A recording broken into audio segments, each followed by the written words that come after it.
Lecture में हम अर्थशास्त्र की परिभाषाओं के सेकंड पार्ट को लेंगे। पिछले लेक्चर में हमने पढ़ा था कि अर्थशास्त्र की परिभाषाओं को मुख्य रूप से 5 वर्गों में बांटा गया है, जिसमें से हमने 2 परिभाषाओं को पढ़ा था। पहला था धन संबंधी परिभाषाएं, जो मुख्य रूप से परंपरावादी अर्थशास्त्रियों की देन थी, और दूसरा हमने पढ़ा था कल्याणकारी परिभाषाएं, जो मुख्य रूप से नव परंपरावादी अर्थशास्त्रियों ने दी थी। नव परंपरावादी अर्थशास्त्रियों की परिभाषा की प्रोफेसर लॉर्ड रॉबिन्स ने कई आधारों पर आलोचना की थी, जो हमने पिछले ई लेक्चर में पढ़ा था। आज हम उससे आगे की 3 परिभाषाएं जो हैं, एक तो दुर्लभता संबंधी परिभाषा, इसका विस्तृत विवेचन करेंगे। दूसरा है विकास केंद्रित परिभाषाएं, और तीसरा है आवश्यकता विहीन परिभाषाएं। इन तीनों परिभाषाओं का इस ई लेक्चर में हम विस्तृत अध्ययन करेंगे। तो सबसे पहले हम लेते हैं कि दुर्लभता संबंधी परिभाषाएं। तो दुर्लभता संबंधी परिभाषा, जैसे कि नाम से ही है कि ये साधनों की दुर्लभता पर ज्यादा जोर देती हैं। ये परिभाषाएं कहती हैं कि अर्थव्यवस्था में या देश में या विश्व में साधनों की दुर्लभता है, इसके कारण से अर्थव्यवस्था में समस्याएं पैदा होती हैं। तो ये परिभाषाएं जो है मुख्य रूप से इनके समर्थक लॉर्ड रॉबिन्स हैं, जिन्होंने इसी आधार पर नव परंपरावादी अर्थशास्त्रियों की आलोचना की थी। लॉर्ड रॉबिन्स के अनुसार अर्थशास्त्र वह विज्ञान है जो विभिन्न उपयोगों वाले सीमित साधनों तथा उद्देश्यों से संबंध रखने वाले मानवीय व्यवहार का अध्ययन करता है। इस परिभाषा से हमें इसकी कुछ मुख्य बातें पता चलती हैं। जैसे लॉर्ड रॉबिन्स कहते हैं कि अर्थशास्त्र जो है एक विज्ञान है। विज्ञान का तात्पर्य क्या होता है? विज्ञान का तात्पर्य है जो कारण और परिणाम के बीच वास्तविक संबंध को बताता है। जैसे हम मांग का नियम जब पढ़ते हैं तो हम कहते हैं कि यदि कीमत बढ़ेगी तो मांग घटेगी। ये सत्य है। ये कारण और परिणाम के बीच का वास्तविक संबंध है। मतलब ये कला नहीं है, इसको सिर्फ विज्ञान मानते हैं, जबकि कला हमें ये बताती है कि क्या होना चाहिए, क्या अच्छा है और क्या बुरा है। तो रॉबिन्स कहते हैं कि अर्थशास्त्र का संबंध केवल विज्ञान से है, ये कारण और परिणाम के बीच संबंधों को बताता है। दूसरा, ये इस परिभाषा से जो हमें देखने से पता चलता है कि ये परिभाषा ये कहती है कि हमारे साधन जो है वो सीमित है, रिसोर्सेज हमारे लिमिटेड हैं, जिनका हमें लिमिटेड है, या हम कहें कि दुर्लभ है, जिनका हमें सोच समझकर अनुकूलतम उपयोग करना चाहिए। तीसरा, ये कहती हैं ये मानवीय व्यवहार का अध्ययन करता है। अर्थशास्त्र का संबंध मानवीय व्यवहार से है, जबकि नव परंपरावादी अर्थशास्त्रियों ने कहा था कि हम अर्थशास्त्र में केवल उस व्यक्ति को शामिल करते हैं जो केवल अपने बारे में सोचता है, अपने लाभ को अधिकतम करने का प्रयास करता है। लेकिन लॉर्ड रॉबिन्स कहते हैं कि ये मानवीय व्यवहार का अध्ययन करता है, मतलब इसमें सभी व्यक्तियों को शामिल किया जाना चाहिए। दूसरी परिभाषा लेते हैं स्टोनियर और हेग की। वो कहते हैं कि अर्थशास्त्र वास्तव में साधनों की सीमितता तथा उन समस्याओं का अध्ययन है जो सीमितता के कारण उत्पन्न होती है। तो स्टोनियर और हेग ने भी यही कहा कि साधन सीमित है और आवश्यकताएं जो है अनंत है। तो अर्थशास्त्र किसका अध्ययन करता है? अर्थशास्त्र उन समस्याओं का अध्ययन करता है जो सीमित साधनों की सीमितता के कारण उत्पन्न होती हैं। तीसरा लेते हैं हम सिटॉस्की। सिटॉस्की के अनुसार अर्थशास्त्र वह विज्ञान है जिसका संबंध सीमित साधनों से है। तो सिटॉस्की ने भी यही कहा कि हमारे साधन जो है वो सीमित हैं। तो तीनों ही अर्थशास्त्रियों ने एक मुख्य बात जो कही वो ये है कि साधन सीमित हैं या दुर्लभ हैं, जिनका हमें अर्थव्यवस्था के या देश के विकास के लिए सोच समझकर प्रयोग करना चाहिए। अब हम लेते हैं इस परिभाषा की कुछ मुख्य विशेषताओं को। तो दुर्लभता संबंधी परिभाषाओं की, जैसे हमने रॉबिन्स की परिभाषा में पढ़ा था कि रॉबिन्स के अनुसार अर्थशास्त्र जो है एक वास्तविक विज्ञान है जो समस्या के कारण और परिणाम के बीच संबंध को स्थापित करता है। इसका आदर्श स्थिति से कोई लेना देना नहीं है कि क्या होना चाहिए, ये सिर्फ ये बताता है कि वास्तव में ये कारण है और इसका ये परिणाम होगा। और विज्ञान भी हमें यही बताता है कि यदि जैसे गुरुत्वाकर्षण का नियम है, वो क्या कहता है कि यदि हम किसी चीज को ऊपर की तरफ फेंकेंगे तो वो नीचे ही आएगी। ये कारण और परिणाम के बीच वास्तविक संबंध है। तो रॉबिन्स का भी ये मानना है कि अर्थशास्त्र जो है एक वास्तविक विज्ञान है, आदर्श विज्ञान नहीं है, ये एक वास्तविक विज्ञान है जो कारण और परिणाम के बीच वास्तविक संबंधों को बताता है। दूसरा, दुर्लभता संबंधी परिभाषाएं जो है अर्थशास्त्र को सामाजिक विज्ञान के स्थान पर मानवीय विज्ञान मानती है। सामाजिक विज्ञान जिसमें नवपरंपरावादी अर्थशास्त्रियों ने लिया था, उन्होंने क्या कहा कि अर्थशास्त्र एक सामाजिक विज्ञान है जो केवल विवेकशील व्यक्तियों का अध्ययन करता है। मतलब अर्थशास्त्र में हमें ऐसे व्यक्तियों को शामिल किया जाना चाहिए जो विवेकशील है। विवेकशील का तात्पर्य है जो केवल अपने लाभ के बारे में सोचते हैं और उसे अधिकतम करने का प्रयास करते हैं। जबकि रॉबिन्स का मानना है कि चूंकि ये मानवीय विज्ञान है तो इसमें सभी मनुष्यों को शामिल किया जाना चाहिए। अब बच्चों के मन में प्रश्न होगा कि सभी मनुष्य और कौन से मनुष्य होते हैं? तो इसमें जैसे कि नव परंपरावादी अर्थशास्त्रियों ने कहा था कि अर्थशास्त्र में हम कंजूस व्यक्ति को शामिल नहीं कर सकते, स्वार्थी व्यक्ति को शामिल नहीं कर सकते, एक महात्मा या सन्यासी को शामिल नहीं कर सकते, क्योंकि ये तीनों ही ऐसे लोग हैं जो केवल अपने बारे में सोचते हैं। तो इसलिए उन्होंने कहा कि अर्थशास्त्र में, जबकि लॉर्ड लॉबिन्स का ये मानना था कि चूंकि अर्थशास्त्र एक मानवीय विज्ञान है तो इन सब का व्यवहार भी इसमें शामिल होना चाहिए। तीसरी इनकी परिभाषा है कि इन परिभाषाओं में आवश्यकताओं की असीमितता पर ध्यान केंद्रित किया गया है। मतलब ये परिभाषाएं, तीनों ही ये परिभाषाएं ये कहती हैं कि आवश्यकताएं अनंत हैं जिनकी पूर्ति कभी संभव है ही नहीं, तब वो असंभव है। अगली विशेषता है कि अनंत आवश्यकताओं को पूर्ण करने वाले साधन सीमित एवं दुर्लभ होने के कारण इन साधनों की मांग उनकी पूर्ति से हमेशा अधिक रहती है। दुर्लभ का मतलब ये है कि हमारे साधन जो है उनकी मांग जो है पूर्ति से कई गुना ज्यादा अधिक है। अगली विशेषता है कि साधन सीमित तो हैं, उनके साथ साथ उनके वैकल्पिक प्रयोग भी हैं। मतलब एक ही साधन के अनेक प्रयोग हैं। यदि एक प्रयोग होता तो शायद ये आवश्यकताएं हम पूर्ण कर पाते, लेकिन क्योंकि एक ही साधन के अनेक प्रयोग हैं इसलिए हम उनको पूरा नहीं कर पाते हैं। जैसे बिजली का उदाहरण लेते हैं कि बिजली यदि जलाने के काम आती तो शायद बिजली की कमी ना होती, लेकिन बिजली हमारे हर काम में यूज आती है इसलिए उसकी कमी होती है। अगला इन्होंने विशेषता ली है कि आवश्यकताओं की अनंतता और साधनों की सीमितता के कारण हमें आवश्यकताओं की प्राथमिकता निर्धारित करनी पड़ती है। जिसे इन्होंने कहा कि अर्थशास्त्र जो है चुनाव का विज्ञान है। चुनाव का विज्ञान से तात्पर्य क्या है कि जैसे हमने पढ़ रहे हैं कि आवश्यकताएं हमारी अनंत हैं और साधन हमारे सीमित हैं, सीमित साधनों के भी वैकल्पिक उपयोग है। तो इसलिए हमें क्या करना पड़ता है, अपनी आवश्यकताओं को प्राथमिकता के अनुसार व्यवस्थित करना पड़ता है कि कौन सी आवश्यकताएं बहुत सारी हैं लेकिन उनकी तीव्रता या उनकी अनिवार्यता अलग अलग हो सकती है। कुछ आवश्यकताएं बहुत जरूरी हैं जो हमें पूरी करनी ही पड़ती हैं, कुछ आवश्यकताएं हम छोड़ सकते हैं। तो इसलिए इसमें कहते हैं कि अर्थशास्त्र में क्या करना पड़ता है, ये क्या है, चुनाव का विज्ञान है, चॉइस मेकिंग साइंस है। कि इसमें हमें ये निर्धारित करना पड़ता है कि पहले हम कौन सी आवश्यकता को पूरा करें और दूसरे नंबर पर कौन सी आवश्यकता को लें। तो इस तरह से दुर्लभता संबंधी परिभाषाओं की ये कुछ मुख्य विशेषताएं हैं, जिसमें पहली इन्होंने कहा कि ये एक वास्तविक विज्ञान है, दूसरा ये मानवीय विज्ञान है, तीसरा साधन असीमित सीमित है और आवश्यकताएं अनंत है। इसके साथ ही ये कहते हैं कि ये एक चॉइस मेकिंग या चुनाव का विज्ञान है। इसमें हमें प्राथमिकताओं को निर्धारित करना पड़ता है या उनको एक क्रम देना पड़ता है कि कौन सी आवश्यकता को हम पहले पूरा करें और कौन सी आवश्यकता को बाद में पूरा करें।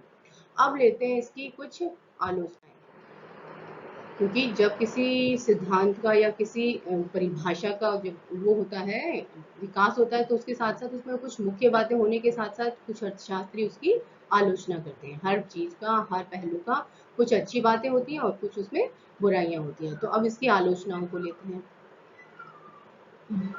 अर्थशास्त्री कहते हैं कि ये जो परिभाषाएं हैं ये केवल साधनों की दुर्लभता पर जोर देती हैं, जबकि वर्तमान समय में अर्थव्यवस्था या अर्थशास्त्र का मुख्य उद्देश्य क्या है, देश के आर्थिक विकास की गति को तेज करना। तो अर्थशास्त्र या अर्थव्यवस्था में हम क्या करते हैं, दुर्लभ साधनों की समस्या को दूर करने के प्रयत्नों को खोजते हैं कि किस प्रकार से आर्थिक विकास की गति को तेज किया जा सके। तो सबसे पहले इसकी आलोचना विकास केंद्रित जो अर्थशास्त्री है वो यही करते हैं कि वर्तमान में अर्थशास्त्र का उद्देश्य ये नहीं है कि साधनों की दुर्लभता है इस पर जोर दें। उनका उद्देश्य ये है कि हम किस प्रकार से इन दुर्लभ साधनों का प्रयोग करें जिससे आर्थिक विकास की प्रक्रिया तेज हो सके, या इनके हम वैकल्पिक प्रयोग ढूंढें। क्योंकि हमें ये पता है कि हमारे रिसोर्सेज लिमिटेड हैं, लेकिन फिर भी हमें आर्थिक विकास की गति को तेज करना है। तो इन दुर्लभ साधनों का या तो हम कुशलतम या अनुकूलतम प्रयोग किस प्रकार करें, इसका हल ढूंढें, या इनके वैकल्पिक प्रयोगों को ढूंढें। इस बात पर अर्थशास्त्र में जोर दिया जाता है। दूसरा, इस परिभाषा ने अर्थशास्त्र को, जैसे कि हमने इसकी विशेषता में पढ़ा था, कि सामाजिक विज्ञान से मानवीय विज्ञान बना दिया। तो अर्थशास्त्री या आलोचक कहते हैं कि इन्होंने अर्थशास्त्र के क्षेत्र को बहुत अधिक विस्तृत कर दिया। सामाजिक विज्ञान में हम केवल विवेकशील मनुष्यों का अध्ययन कर रहे थे, जो सिर्फ अपने बारे में या अपने लाभ को अधिकतम करने के बारे में सोचता है। लेकिन इस परिभाषा ने इसको मानवीय विज्ञान बनाकर इसमें सभी लोगों को शामिल कर दिया, जिससे अर्थशास्त्र का क्षेत्र जो है बहुत ज्यादा विस्तृत हो गया। ये परिभाषाएं ये कहती हैं कि साधनों की दुर्लभता जो है वही आर्थिक समस्याओं का एक मुख्य कारण है। मतलब देश में या समाज में जितनी भी आर्थिक समस्याएं होती हैं, उनका प्रमुख कारण क्या है कि हमारे साधन दुर्लभ हैं। पर कई बार ऐसा होता है कि हमारे पास साधन, जैसे श्रम श्रम हमारे पास प्रचुर मात्रा में है, लेकिन फिर भी हमारे देश का विकास नहीं हो पा रहा है, क्योंकि हमारे पास क्या है, कौशल की कमी है, पुरानी और पिछली तकनीक को हम प्रयोग कर रहे हैं। तो इसके कारण से अर्थशास्त्री या आलोचक कहते हैं कि किसी भी देश का विकास केवल साधनों की दुर्लभता पर ही निर्भर नहीं करता। कई बार ऐसा होता है कि साधन हमारे पास है, लेकिन उस साधन को प्रयोग हम सही ढंग से नहीं कर पा रहे हैं। इसके कारण से भी अर्थव्यवस्था में समस्याएं पैदा होती हैं। प्रोफेसर एली कहते हैं कि दुर्लभता संबंधी परिभाषाएं जो है, इसमें मानवीयता नहीं है, मानवीयता का नितांत अभाव है। इसके साथ ही जो आधुनिक अर्थशास्त्री जो है, वो कहते हैं कि अर्थव्यवस्था जो है उसका ध्यान जो है विकास पर केंद्रित होना चाहिए, कि अर्थव्यवस्था का विकास कैसे हम तेज कर सकते हैं। क्योंकि हमें पता है कि हमारे रिसोर्सेज लिमिटेड हैं, साधन हमारे सीमित हैं, लेकिन फिर भी हम ये लेकर नहीं बैठ सकते कि साधन दुर्लभ है इसलिए हम विकास नहीं कर सकते। तो इन लिमिटेड रिसोर्सेज के या तो हम ऑल्टरनेटिव यूज ढूंढें, वैकल्पिक प्रयोग ढूंढें, या फिर हम इसका किस तरह से कुशलतम या अनुकूलतम प्रयोग करें, इस बात पर अपना ध्यान केंद्रित करेंगे तो अर्थव्यवस्था का विकास तेजी से होगा। अब ये कहते हैं कि यदि साधनों की दुर्लभता ही एक प्रमुख कारण है, तो ये जो परिभाषा ये धनी देशों पर तो लागू ही नहीं होती है, क्योंकि वहां पर तो साधन प्रचुर मात्रा में है। तो इस तरह से आलोचकों ने इनकी कुछ मुख्य आलोचनाएं की हैं। इसके बाद चूंकि आधुनिक अर्थशास्त्रियों ने कहा कि अर्थव्यवस्था का या अर्थशास्त्र का जो मुख्य उद्देश्य है, वो केवल दुर्लभ साधनों तक सीमित नहीं है। मतलब आर्थिक समस्याएं जो है केवल दुर्लभ साधनों की दुर्लभता के कारण ही पैदा नहीं होती है। अर्थव्यवस्था या अर्थशास्त्र का उद्देश्य क्या होना चाहिए, विकास को तेज करना होना चाहिए। इसलिए इन्होंने विकास केंद्रित परिभाषाएं दी है। तो आधुनिक अर्थशास्त्रियों ने विकास केंद्रित परिभाषाओं पर ज्यादा जोर दिया है। आधुनिक अर्थशास्त्रियों का मानना था कि केवल साधनों की दुर्लभता का अध्ययन ही अर्थशास्त्र में नहीं करते, वरन इस दुर्लभ साधन जो है इसका अनुकूलतम प्रयोग करके हम आर्थिक विकास की प्रक्रिया को कैसे करें, तेज करें, ये शामिल होना चाहिए। इसमें प्रमुख रूप से हम लेंगे Samuelson, professor Benham, professor C Ferguson को। प्रोफेसर सैमुअलसन ने कहा कि अर्थशास्त्र इस बात का अध्ययन करता है कि व्यक्ति तथा समाज किस प्रकार मुद्रा के माध्यम से अथवा इसके बिना विभिन्न वस्तुओं के उत्पादन के लिए वैकल्पिक उपयोगों वाले दुर्लभ साधनों का प्रयोग करते हैं, और पदार्थों के वर्तमान तथा भविष्य के उपभोग के लिए समाज के विभिन्न लोगों तथा वर्गों के बीच बांटते हैं। यह साधनों के बंटवारे में किए जाने वाले सुधारों के लाभों लागतों का विश्लेषण करता है। मतलब सैमुअलसन ने क्या कहा कि हम जितना भी वस्तुओं का उत्पादन करते हैं, हमारे सीमित साधनों या उनके वैकल्पिक उपयोगों वाले दुर्लभ साधनों से जो भी उत्पादन करते हैं, उसका हम उपभोग के लिए समाज के विभिन्न वर्गों में किस प्रकार से बंटवारा करें, इस पर ये अर्थशास्त्र जो है का अध्ययन निर्भर करता है। अब प्रोफेसर बैनहम ने कहा कि अर्थशास्त्र जो है वो जीवन स्तर एवं रोजगार को प्रभावित करने वाले तत्वों का अध्ययन करता है। वो कहते हैं कि अर्थशास्त्र में हम उन तत्वों या फैक्टर्स का अध्ययन करते हैं जो हमारे जीवन स्तर एवं रोजगार को प्रभावित करते हैं। कि रोजगार प्रभावित होगा तो हमारी आय प्रभावित होगी, आय प्रभावित होगी तो हमारा जीवन स्तर प्रभावित होगा। तो प्रोफेसर बैनहम ने कहा कि इसको हम जीवन स्तर एवं रोजगार को प्रभावित करने वाले तत्वों का अध्ययन कह सकते हैं। प्रोफेसर सी फर्ग्यूसन के अनुसार अर्थशास्त्र जो है प्रतिस्पर्धापूर्ण आवश्यकताओं में दुर्लभ भौतिक एवं मानवीय साधनों के मितव्ययतापूर्ण बंटवारे की प्रक्रिया है, जिससे अधिकतम लक्ष्य की प्राप्ति हो सके। तो फर्ग्यूसन ने क्या कहा कि प्रतिस्पर्धापूर्ण आवश्यकता है, मतलब आवश्यकता इतनी ज्यादा है, हमारी बहुत ज्यादा है कि उनमें प्रतिस्पर्धा होती रहती है। उसमें दुर्लभ जो भौतिक और मानवीय साधनों का उसका हम किस तरह से कुशलतम उपयोग करें, ये हमारा लक्ष्य मतलब अर्थशास्त्र का होना चाहिए। इस तरह से हमने ये विकास केंद्रित परिभाषाएं ली, जिनका मुख्य जो बात है वो ये है कि हमें दुर्लभ साधनों को लेकर बैठना नहीं है, हमें उन दुर्लभ साधनों का किस प्रकार से कुशलतम प्रयोग करें, इस बात के अध्ययन पर जोर देना चाहिए, जिससे कि क्योंकि हमारा लक्ष्य क्या है, आर्थिक विकास की गति को तेज करना। अब हम लेते हैं इनकी कुछ विशेषताएं। तो विकास केंद्रित परिभाषाओं की कुछ मुख्य विशेषताएं निम्न प्रकार हैं। पहला है, विकास केंद्रित परिभाषाओं में दुर्लभ साधनों के कुशलतम बंटवारे पर अधिक ध्यान दिया जाता है, जिससे विकास की प्रक्रिया को तेज किया जा सके। मतलब ये परिभाषाएं, विकास केंद्रित परिभाषाएं जो हैं वो ये कहती हैं कि हमारे पास साधन दुर्लभ हैं, ये हमें पता है, लेकिन इन दुर्लभ साधनों का हम कुशलतम बंटवारा या अनुकूलतम बंटवारा किस प्रकार करें। बंटवारा किसमें, कि हमें किन वस्तुओं की अधिक आवश्यकता है, उन पर इन दुर्लभ साधनों का हम अधिक निवेश करें और दूसरे साधनों पर कम करें, तो इससे विकास की प्रक्रिया को हम तेज कर सकते हैं। या कहने का मतलब है, जिन वस्तुओं पर या सेवाओं पर निवेश करने से विकास की प्रक्रिया तेज होगी, यदि हम दुर्लभ साधनों का प्रयोग वहां पर ज्यादा करेंगे तो देश का विकास तेज होगा। दूसरा, ये परिभाषाएं केवल साधनों के बंटवारे तक ही सीमित नहीं है, वरन इनका उद्देश्य यह सुनिश्चित करना भी है कि साधनों का पूर्ण उपयोग हो तथा पूर्ण रोजगार प्राप्त हो। दूसरा क्या कहते हैं कि ठीक है, बंटवारा हो गया साधनों का कि किस तरह से बंटवारा करें, लेकिन उसके बाद ये देखना कि बंटवारा करने के बाद ये साधन जो है इनका पूर्ण उपयोग हो रहा है कि नहीं, साधनों का अपव्यय तो नहीं हो रहा है, और जितने भी हमारे पास साधन है उनको पूर्ण रोजगार प्राप्त हो रहा है कि नहीं हो रहा है। ये अर्थशास्त्र का उद्देश्य है। मतलब इन परिभाषाओं के आधार पर हम कह सकते हैं कि अर्थशास्त्र में हम केवल साधनों के बंटवारे तक ही नहीं रह जाते कि हमने साधनों का कुशलतम बंटवारा कर दिया, अब हमें ये देखना है कि इन साधनों का पूर्ण उपयोग हो रहा है कि नहीं हो रहा है, इनका अपव्यय तो नहीं हो रहा है। तो दूसरी विशेषता यह है कि साधनों का पूर्ण उपयोग हो रहा है कि नहीं हो रहा है। तीसरा है, अर्थशास्त्र का संबंध केवल वर्तमान में साधनों के बंटवारे या आर्थिक समस्याओं से न होकर भविष्य में उत्पन्न होने वाली समस्याओं के अध्ययन से भी है। तीसरा कहते हैं कि अर्थशास्त्र केवल वर्तमान से संबंधित नहीं है कि वर्तमान में हमारी जितनी भी आवश्यकता है उनके आधार पर हम दुर्लभ साधनों का बंटवारा कर दें, क्योंकि हमें भविष्य का भी ध्यान रखना है, क्योंकि साधन जो है वो वर्तमान के लिए नहीं, वो भविष्य के उपयोग के लिए भी है।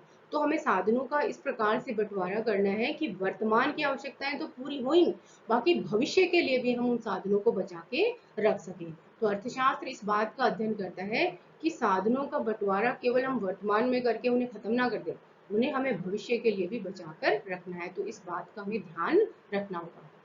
अगली इनकी विशेषता है कि आधुनिक अर्थशास्त्रियों का मुख्य उद्देश्य क्या है, आर्थिक विकास की गति को तेज करना है।